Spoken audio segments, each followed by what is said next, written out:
कुछ ही दिनों का इंतजार कीजिए। आप सभी स्टूडेंट के लिए सीजी व्यापम में जो है एडीओ सहायक विकास विस्तार अधिकारी के कुल टोटल जो है 250 पदों पर जो है बहुत ही महत्वपूर्ण जो है वैकेंसी जो है अपडेट निकल कर आने वाला है। जी हाँ, तो जो भी स्टूडेंट एडीओ बनना चाहते हैं आप सभी को बताना चाहता हूँ एडीओ अधिकारी बनने के लिए सबसे पहले अगर हम क्वालिफिकेशन की बात करें एडीओ सहायक विकास विस्तार अधिकारी के लिए, तो सबसे पहले आपका ग्रेजुएशन कंप्लीट होना चाहिए, स्नातक की डिग्री आपका कंप्लीट होना चाहिए किसी भी सब्जेक्ट से हो, इससे कोई फ़र्क नहीं पड़ता, चाहे आपने बीए किया हो, बीएससी, बीकॉम, बीसीए, चाहे पॉलिटेक्निक, इंजीनियरिंग, फार्मेसी, और चाहे एग्रीकल्चर, चाहे आपने नर्सिंग किया हो, बस आपका ग्रेजुएशन कंप्लीट होना चाहिए। फिर आप जो है छत्तीसगढ़ में एडीओ भर्ती परीक्षा के लिए आवेदन कर सकते हैं। इसके साथ मैं आपको बताना चाहता हूँ कि आपका रोजगार पंजीयन होना चाहिए। रोजगार पंजीयन कई वीडियोस में मैं आपको बोल चुका हूँ कि रोजगार पंजीयन जरूर करा लीजिए।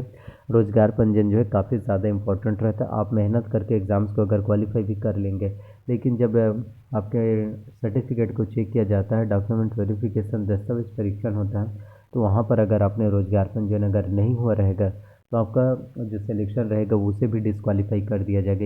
एक छोटी सी गलती आपकी ज़िंदगी बर्बाद कर सकता है। तो कुछ ही समय का इंतज़ार कीजिए, फिर आप लोगों के लिए भर्ती होने वाला है। आपको ये चीज़ मैं बताना चाहता हूँ कि इसी साल आपके जो है 2023 में छत्तीसगढ़ में विधानसभा का इलेक्शन होने वाला है, चुनाव होने वाला है। नवंबर दिसंबर में आपका जो है विधानसभा का चुनाव होगा, और उससे 2 महीने 3 महीने पहले तो इससे पहले जो है आचार संहिता लागू होता है। तो आचार संहिता से पहले आप लोगों के लिए इतने ज़्यादा वैकेंसीज आएंगे, क्योंकि सरकार भी यही लुभावना देना चाहती है ना कि छत्तीसगढ़ के सभी स्टूडेंट इससे अट्रैक्ट हो सकें। चुनावी मोहरा का ही इस्तेमाल जो है स्टूडेंट को किया जाता है, इसीलिए आप सभी स्टूडेंट के लिए भर्ती निकाला।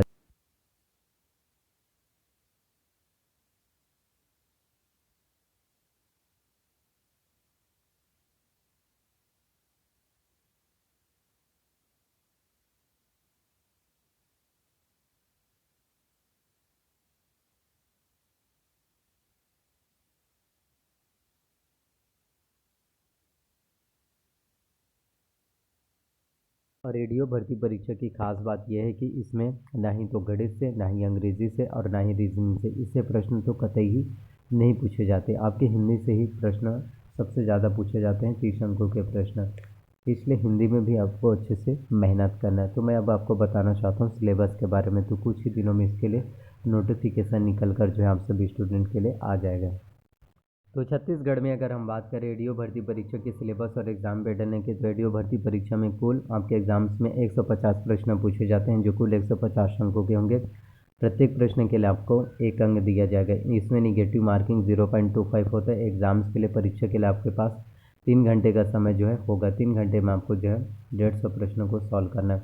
तो सिलेबस की अगर हम बात करें तो रेडियो भर्ती परीक्षा का सिलेबस जो है काफ़ी ज़्यादा इंपॉर्टेंट होता है। सामान्य ज्ञान की बात करें तो सामान्य ज्ञान से आपके एग्जाम्स में 30 अंकों के 30 प्रश्न पूछे जाएंगे। इसके साथ आजीविका संबंधित योजनाओं की जानकारी से 30 अंकों का 30 प्रश्न आएगा। सामान्य हिंदी की बात करें तो सामान्य हिंदी से जो है 30 अंकों के 30 प्रश्न।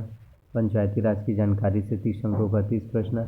ग्रामीण विकास की फ्लैगशिप योजनाओं की जानकारी से भी 30 अंकों का 30 प्रश्न। तो सामान्य ज्ञान में बात करें तो इसमें आपका राष्ट्रीय तथा अंतर्राष्ट्रीय महत्व की घटनाएं, भारत का संविधान, राजनीतिक प्रणाली तथा भारतीय प्रशासनिक, छत्तीसगढ़ का सामान्य परिचय जिसमें आपका छत्तीसगढ़ की भौगोलिक स्थिति, प्राकृतिक संसाधन, उद्योग, शिक्षा, प्रशासनिक ढांचा, छत्तीसगढ़ के इतिहास एवं संस्कृति, प्राचीन इतिहास, स्वतंत्रता संग्राम, पुरातात्विक एवं पर्यटन स्थल, संगीत एवं नृत्य, छत्तीसगढ़ की जनजातियाँ, ये सभी आपके सामान्य ज्ञान में पूछे जाते हैं। तो सामान्य ज्ञान भी काफ़ी ज़्यादा इंपॉर्टेंट होता है। तो सामान्य ज्ञान के बारे में आपको सबसे पहले तो कंप्लीट नॉलेज होना चाहिए।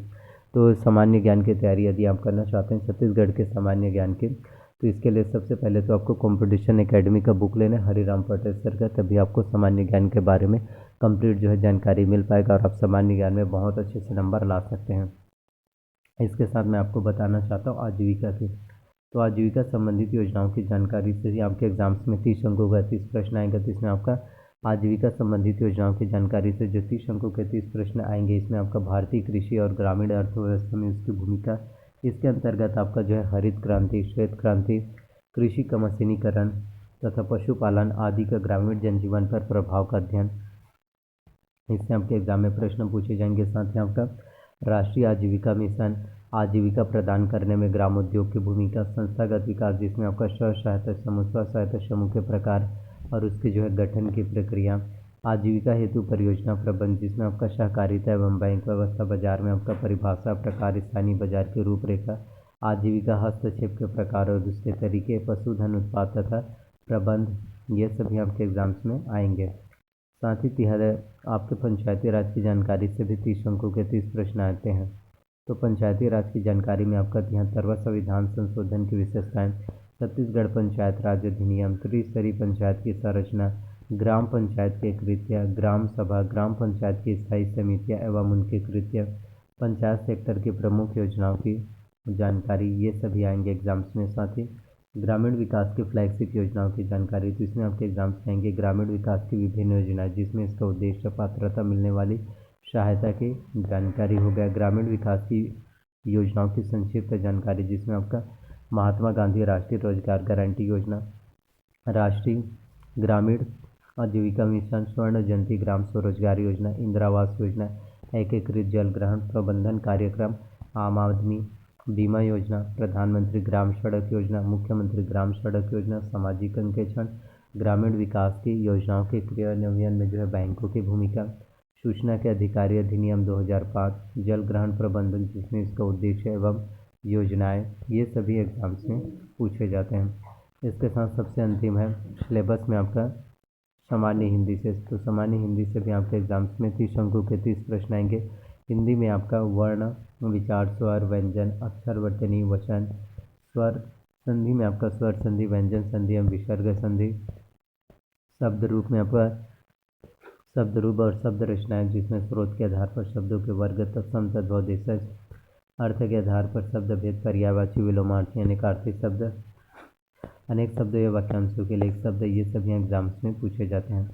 तो एक के बाद एक आप लोगों के लिए नई नई भर्ती, नई नई गवर्नमेंट जॉब वैकेंसीज, नई नई रिक्वायरमेंट्स हम सभी स्टूडेंट के लिए निकल कर आने वाला है। तो जितना ज़्यादा हो सके मेहनत कीजिए, जितना ज़्यादा हो सके तैयारी कीजिए, जितना हो सके प्रिपरेशन कीजिए, देन आपका सिलेक्शन जो है अवश्य रूप से हो पाएगा। तो मेहनत कीजिए। छत्तीसगढ़ में डीओ की कुल टोटल जो है 250 पदों पर भर्ती वैकेंसी जो है निकल कर आने वाला है। तो प्लीज़ अगर वीडियोस आप लोगों को अगर अच्छा लगा हो, पसंद आया हो, तो प्लीज़ वीडियो को लाइक कीजिए। चैनल पर अगर आप नए हैं तो चैनल को सब्सक्राइब कर लीजिए, साथ में बेल नोटिफिकेशन को ऑन करके रख लीजिए। इन वीडियो को जितना हो सके अपने फैमिली में, दोस्तों में शेयर कीजिए। तो थैंक यू, मिलते हैं किसी नए वीडियो में। इसी तरह से अपना ख्याल रखें, तैयारी कीजिए और आपको एक न एक दिन कामयाबी ज़रूर मिल पाएगा। मेहनत करना आपका काम है और मेहनत कीजिए, आपको आगे कामयाबी ज़रूर मिलेगा। धन्यवाद।